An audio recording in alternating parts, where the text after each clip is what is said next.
अस्सलाम वालेकुम, welcome to my channel. आज मैं बनाने जा रही हूँ ईद स्पेशल रसमलाई। इसके लिए जी मैंने लिया था एक पतीला और इसमें मैंने 4 कप डाल दिए थे दूध के, ठीक है। और अब मैंने 2 इसके अलावा लिए थे रसमलाई के पैकेट और एक मैंने वैसे ही दूध में डाल लिया था। और बीटर वगैरह की मदद से अच्छे से हमने इसे बीट कर लेना है, लम्स वगैरह नहीं बनने चाहिए।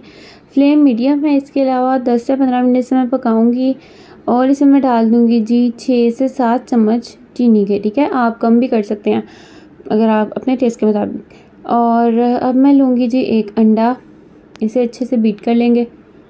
और इसके अलावा इसके अंदर मैं डाल दूँगी जी 5 खाने के चम्मच, 4 से 5 चम्मच हमने डालने हैं जी इसके अंदर घी के या ऑयल के, ठीक है।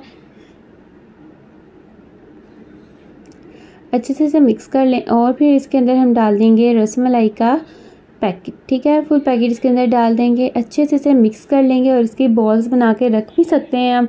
इसके अलावा हम बॉल्स बना के साथ साथ बॉल्स बनाएं और साथ साथ इसके अंदर डालते जाएं दूध के अंदर। दूध पक रहा है हमारा जो हमने चूल्हे पे रखा है। तो जी ये देखें, मैंने ये छोटा चम्मच लिया है 1 टीस्पून और इसको मैं इस तरह से बॉल्स बना रही हूँ। आप पहले से भी बना के रख सकते हैं। आप इसके लिए हाथों को पहले अच्छे से ग्रीस कर लें ऑयल से।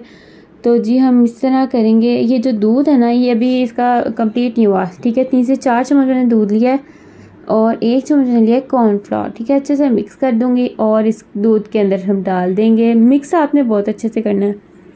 दूध के हम अंदर डाल देंगे ये, ताकि जो थोड़ा सा गाढ़ा हो जाए, ठीक है। वैसे मैंने दूध फुल फैट लिया था तो इसको अंदर कॉर्नफ्लोर जाएगा तो ये और अच्छा होएगा, ठीक है।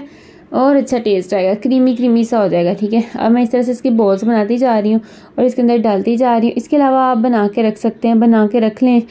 तो जी ये डो जो इसकी थी ये बहुत सॉफ्ट बनी थी। सॉफ्ट डो का ये होता है कि ये नरम बनते हैं। फ्लेम हमने हाई रखना है, उबलते हुए दूध के अंदर हमने डालने हैं और हमने इसे जब प्रेस करना है ना तो हमने आराम आराम से करना है, ज़्यादा नहीं करना, इससे ये टूट जाएंगी, ठीक है। थोड़ा थोड़ा करना है। तो जी ये देखिए, ये 8 से 10 मिनट पकी हैं हाई फ्लेम पर और ये अच्छे से बन चुकी हैं। 3 से 4 गुना ये बढ़ चुकी हैं।